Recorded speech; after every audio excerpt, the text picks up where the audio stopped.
Anyway, it's the Gen 4 Camaro chassis that I built about 13-14 years ago. We raced it at Port Angeles Raceway for about 4 seasons, and the track went away, and the car's basically just been sitting ever since. Started life with a small block Mopar in it, T10 transmission, and a Ford 9-inch with 689 gears. At the time, there was not anybody other than one other car that we built at the same time we built this one, running Gen 4 Camaro stuff. So it was pretty, pretty trick and new to the circle track world. And frankly, it still is. There's very few people running Gen 4s, and the junkyards now are full of them. When's the last time you went to the wrecking yard and saw a G-body laying around that you can, that was salvageable enough to turn into a race car? So, wrecking yards are flooded with these things, and this is a true street stock, in my mind anyway. There's nothing that's mail ordered. You don't buy a chassis or a frame that's on a Gen 4. You do all this shit at home. You go buy the car to the wrecking yard and put it together, and this is what we've done. So yeah, I got the shell out of a wrecking yard of a 2014 Camaro, and we're just working on getting it all pinned together now, body wise. Kind of see it there. The sun's gonna screw me up a little bit, but we just got the bumper put on it this morning, rear bumper, and it's actually looking pretty trick.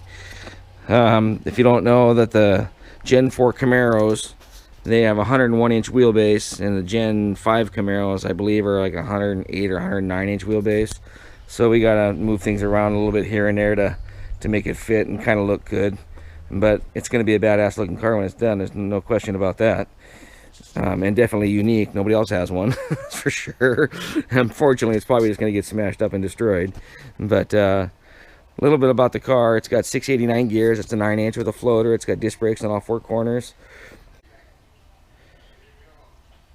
Another thing I want to show you guys, how we did the rear of the car here. So this car got punched in the ass pretty hard. The Gen 4 Camaro chassis did, excuse me, when it was being raced, and it basically wiped out the rear frame rails, everything from 3 or 4 inches at the top of the center hump all the way back. I had to completely rebuild the rear half of the car, the rear section of the car.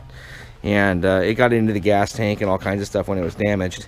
So what I did was kept my factory hinges. Isn't that cool? Huh? I gutted out the trunk deal. It's kind of flimsy, but who cares? It's the stock car, right? So you can see that or not, but I built this pretty trick upper brace here to strengthen everything back up again, and I tied it into the frame there. And the whole rear bumper section is unboltable. Just take those 2 big bolts out on each side, and now these 2 here, I guess. And the whole bumper superstructure will come out from underneath it, and then the gas tank is pinned in with those 4 bolts there, if you can see them or not. It's kind of dirty right now. I got to get it all cleaned up. But like I said, we're still just kind of pinning things together.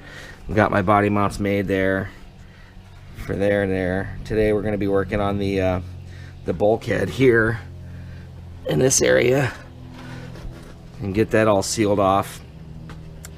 And yeah, I got my fuel filter there. I got some lead weight there. God, I forgot about that one. That's interesting. I was wondering where the other lead weight went. I forgot I put that there. And then I got another tray there for another one if I need. Boy, it's been a long time. Maybe get underneath the car here and see. There you go, still running the torque arm. I boxed the lower control arms. We have to run all factory suspension stuff, so you just do what you can to make all that stuff strong. I still got to box in the panhard bar there, and yeah. So I got dual 3-inch exhaust going into a single 3.5, I believe, and it comes up over the other side of the car. It used to run out the side of the car. I'm not going to do that now. I'm going to probably run it up over the axle and out the back. These cars, it's kind of hard to put exhaust under without them dragging on the ground. You got to do some stuff in the floor pan or whatever to put big exhaust underneath them. So anyway, there you go, disc brakes. It's got metric calipers on it. It is a full floater rear end. I believe it's been a long time, but I think it's got Coleman hubs on it. You can get a shot of it there.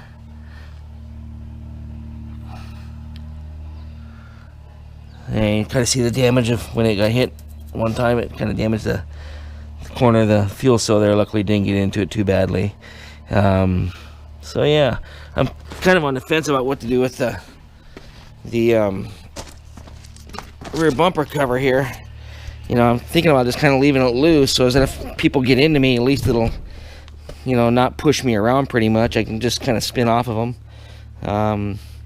Put all these rivets in the nice aluminum in there right there to mount it.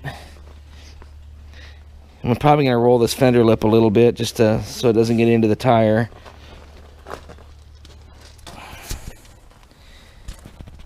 Got the lower valance steel, the plastic piece put on. It looks pretty trick.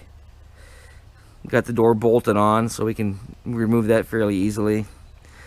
My plan is once this thing gets crashed up a little bit, I'll probably section the quarter panels through here and then put in some bracing so that I can just make this part of the quarter panel removable and replace it, you know. So anyway, it's looking pretty good so far. I got a new seat to put in it. I got to put a steering quickener in it. I got the steering quickener, I just got to put it in. It's got nice gauges in it. I could probably lose the Hurst super shifter. I mean, that's probably 20 pounds worth of weight right there I could get rid of and just put in the cheesy, you know, 2-lever shifter that weighs, you know, 2 ounces. Gotta move my battery disconnect switch. The body's now covering that up. I gotta relocate that and grind all this smooth and make it look good again. My battery, it used to be, the car used to have removable quarter panels, and you would remove the quarter panel, take these 2 bolts out, and then you would get your battery right here. Well, that's kind of not an option anymore. So I'm probably gonna make an access door in the wheel well and slide the battery out through the wheel well once you take the tire off. So probably that's what we're going to do. I'm still waiting to find a good, moderately good used door. You know, we're just taking the skins off it, and God, you got to buy one out of a wrecking yard for $400 because they want to sell you the whole damn door. I kind of looking around on Craigslist and whatnot for guys that are parting one of these things, Gen 5 Camaros out. And even if it's got dents or dings in it, I don't care. You know, I try to find them for less than $100. Through 5-Star Bodies, I bought the complete ZL1 Camaro MD3 front nose for it, MD3 front fenders for it, and their fiberglass cowl induction hood. So it'll look like a ZL1 Camaro when it's all said and done. Maybe kind of a squattier, shorter version of one, but yeah, it's gonna look really good. I know that, at least for the first lap of the first race. We'll see how it plays out after that. You can see inside here, see that wedge right there? We actually had these built to gain our camber. Because the spindles are so tall on these Gen 4 Camaros, it's a double-edged sword. They turn really well. It keeps our control arm angles where we want them with the long spindle, but it also makes for getting camber a little bit difficult because you got to move the spindle a long ways to gain camber or reduce camber. So we had those shims made that are angled. I forgot the degree right now, but anyway, I think we're running like 3 or 4 degrees negative or positive on this side, and about 5 or 6 on negative on the other. Like I said, it's been a long time, like 13 years. We're just now kind of pinning this thing back together. I still got to pull this motor out and do the LS swap on it. I got a Howard's cam for the LS motor. Gonna run a single plane intake, I think, just because of the RPM I'm gonna run. And 750 Holley. Motor should make pretty close to 500, I would imagine. You can kind of get an idea inside here of the shim I used for that wheel. It's kind of interesting. I forgot why we did it. It's been a long time, but so we have a factory KYB AGX, not factory, but aftermarket KYB AGX front strut on the right hand side here with an Ibach lowering spring. I can't tell you why. It's like I said, it's been a long time. But on this side, we have an OE strut with a coilover setup that we built for it with I think it's a factory left side spring. So I don't know.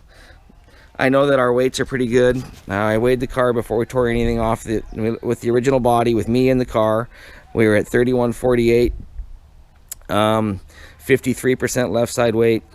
We have to weigh 3150 at the track after the run, before with basically no gas.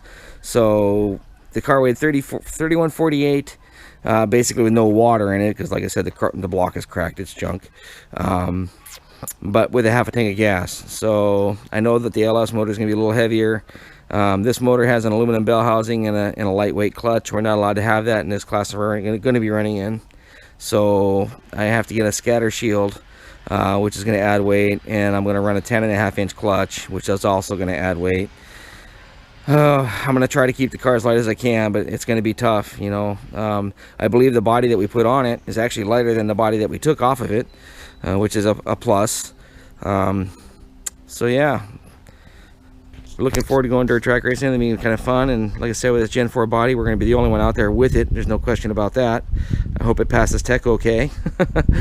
They're going to look at this thing all kinds of cross-eyed and sideways, looking like, what the hell is this car? Because it's definitely not the norm Gen 2 Camaro, and definitely not the norm metric chassis everybody's running. But like I said, the car was competitive. Don't know how it'll be on dirt, but it flat hauled ass on pavement. I don't see why it would be any different on dirt. I'll keep you guys posted, and when we start building the motor, I'll throw some videos of that on there as well. So anyway, yeah, it's going together nicely.